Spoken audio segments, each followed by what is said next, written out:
How is it going, guys? Drew Peacock here, back with another video, and today is a very special day because we have sold the Whipple and we are officially going twin turbo. A subscriber purchased the Whipple off of me.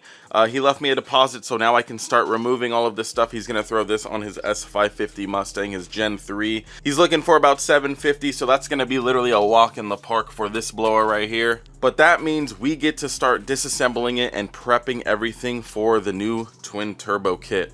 I already went out and yesterday I drove a total of 5 or 6 hours to pick up this intake manifold. I know that sounds ridiculous. It's LA traffic. Literally, it was 2 hours there and like 3.5 back. It was horrible. Regardless though, we are piecing together the kit. We are waiting on Hellion Turbo to send the kit, but everything has been pretty much squared away. We know exactly what turbos we're getting. I'm in talks with Funk Motorsport about getting all of the heat management stuff. We know exactly what boost controller we're getting. We're gonna make some effing horsepower, boys. Anyways, before we get to do any of that fun stuff, we actually have to go drop this off at the repair shop to get fixed. If you didn't see the last video, yeah, I was in a little bit of a fender bender, so go check that video out. But we're gonna go drop this off and then I will have the full garage to work on the Coyote. I'm super hyped for this twin turbo kit. I can't wait to show you guys all of the benefits of going twin turbo. There's plenty of benefits for this Whipple as well. I'm not trying to downplay the Whipple. It's a great power adder, but there's a reason everybody who's fast has twin turbos. There's a reason why Calvo Motorsports is throwing twin turbos on Vipers. There's a reason why UGR is throwing twin turbos on Lamborghinis. It's because they're the best. So adios Whipple, hola twin turbos. Now I will give you guys a minor update on the ZR1 because we are about to take it to the shop. I'm just waiting for my boy Angel to pull up with his trailer. Insurance has gone back. We've gone back and forth, and they've sent me the initial estimate of what they estimate it's going to cost to fix it, which is kind of high in my opinion. They actually sent me a lot more than I thought. So we're gonna go take this to a auto body shop that was recommended to me and just start the process on it. Like I said, it all looks cosmetic. Hopefully they don't find any gremlins. I don't think they will. And we're good to go from there. Hopefully it's only gone for like a couple months. The typically insurance stuff, it's a little bit longer, but I know this shop is really good. I'm really excited, and I can't wait to drive it. I already miss driving the car. I can't wait to drive it. All right, let's do one last cold start. Well, at least until it comes back. It's not leaving. I don't know why I'm making it seem like it's leaving. She'll be back, but one last cold start.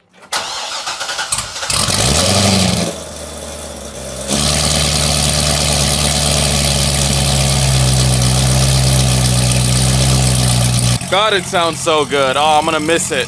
But I am gonna enjoy having plenty of room in here while it's gone.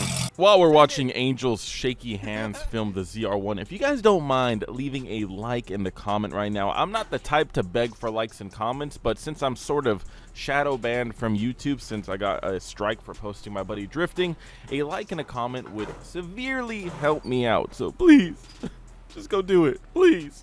All right, we got her all loaded up.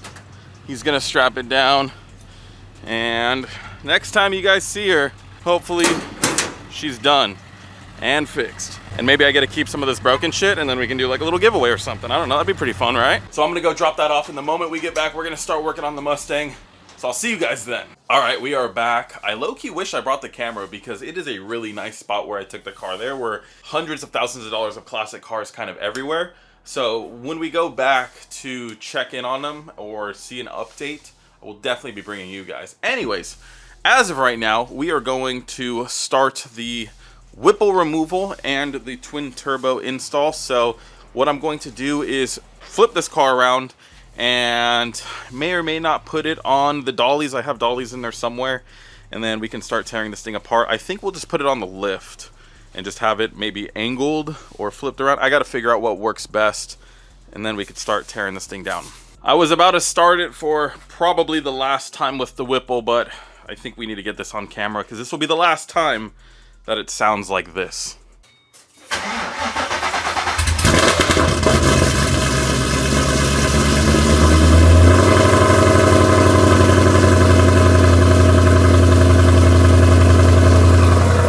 It's never gonna sound like this ever again.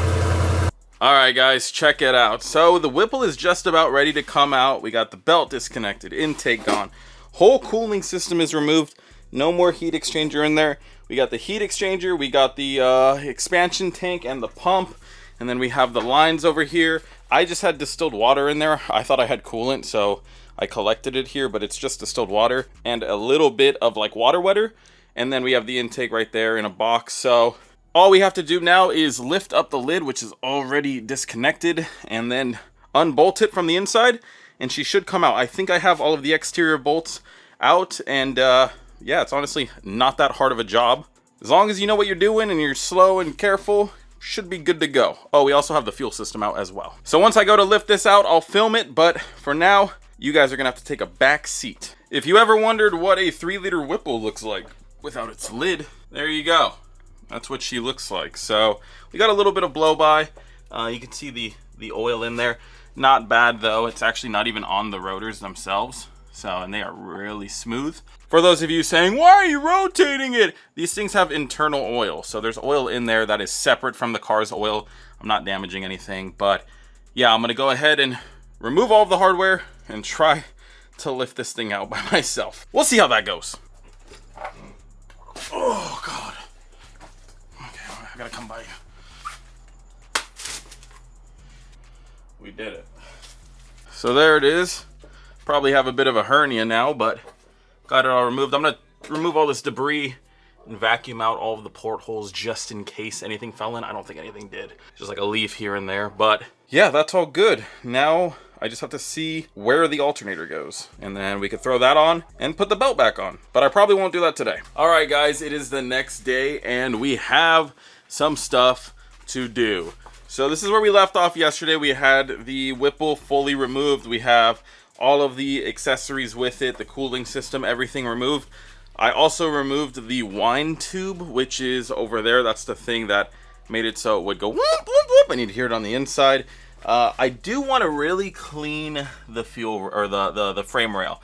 I really want to clean a lot of this stuff, but I don't really want to spray anything while this is all uncovered. So I think we're going to try to install the intake manifold today, but we've run into a minor issue. So on the 2018 and up intake manifold, there are these things that control the runners, essentially. I think it's a way for them to like create low-end torque or something. I'm not 100% sure what they do, but when you go with turbos and stuff, they recommend deleting them, and they have delete kits. Essentially what they are like little brackets that essentially just force them open. They just hold them open and they just don't move. Well, they don't make them anymore. I don't know why. I mean, this is like still a very popular mod and they're only like 30 bucks. It's not like it was an expensive thing, but they just don't make them anymore. Luckily, I am not stupid, so I could probably make them myself. So we're gonna clean the car, we're gonna make those, install the intake manifold, and remove the headers, and that should be it for the prep. We might not remove the headers today, but we'll have to see. I mean, we got hella room down there, so it's not gonna be a hard thing. But again, we'll have to see how far we get. It is kind of warm out, so I kind of already regret this. But let me go ahead and map out our game plan.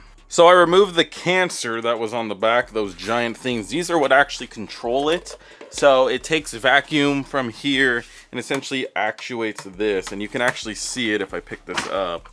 You'll be able to see, you can kind of see it. It's hard to get it to focus because it's so dark in there, but little flap in there opens and closes. And yeah, what that does is help it with low-end torque. We don't need none of that, so we're gonna force them open. So essentially, you can make a bracket that just holds it like that because that's open.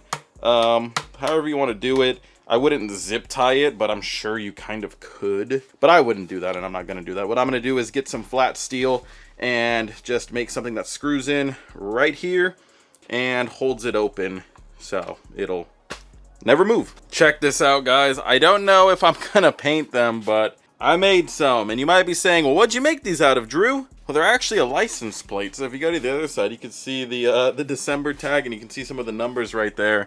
This hole doesn't exactly line up. It's fine. I'm just going to leave it. I don't really care to trim it and not have it necessarily match. I'm going to clean them up a little bit more. This is just like literally the rough draft, but this one looks really good. I just don't know if I should paint it. So I'll probably decide. I probably will, but it's kind of cool. I think it's cool. And yeah, they don't move. So you can see they don't move. So save yourself some money. Go find a license plate on the side of the road and just make it yourself. All right, I just finished giving the intake manifold a nice cleaning. I just wiped everything down, all of the ports, top, bottom, took off the throttle body, cleaned inside. There was a little bit of oil inside, just some blow by. But yeah, no, she's nice and ready to go. What I'm gonna do now is, I think I'm gonna install it. I think we're pretty much ready to install it. I'm not going to port it or anything. We have enough boost to, we don't need that. We don't need the extra horsepower. We're going to have plenty of turbo. So yeah, we're just going to toss it on just like this and full send it. So there we go. We have her dry fitted, and that's what it's going to look like. So you could actually see the little license plate tabs back there. Again, I don't know if I'm going to remove it, because like it is kind of like a cool little thing. And like when people ask like, yo, is that a license plate? Like, yeah, man, I made those pieces myself. So you could barely see him though in the back. That being said, she is in. So now what we can do is have lunch, because I am starving. And just like that, I got her bolted down. So we torqued all of them except for the fuel rail ones, which are right there because I don't have my fuel rail yet. I'm gonna pick that up next week. I also just did some test fitting with like the lines that I had attached to the Whipple, and I don't think these are gonna work. They just seem a little too loose. Maybe boost won't leak out, but I'm not gonna have any chances. So I'm gonna go ahead and see what Helion recommends with those. I'm gonna look up a video right now and see. But yeah, intake manifold is installed. We got it all routed up. If I had injectors, I could theoretically turn it on, but don't have my injectors yet, don't have my fuel rail yet. Those will be coming next week. I'm also not going to be doing the headers today. It's already almost like 5 or 6 o'clock. Don't really feel like being out here for another few hours. So we'll do the headers another day. I also don't want like my exhaust ports just open for the next couple weeks while I wait for the kit. So we'll do those, yes, sometime in the future. But honestly, car's looking really good. I've never seen this car with a stock Coyote in it before, but yep, that's how it looks. That's how a stock Gen 3 looks. Cool. Anyways, super excited for the new owner of the Whipple. I know he's gonna love it once he gets it installed on his car. And I'm super excited for myself for obvious reasons, but we'll just have to wait until we get the twin turbo kit to see how it fits. Anyways, hopefully you guys do enjoy this video. If you did, please let me know down below, guys. Go check out the new merch, subscribe, and until next video, peace.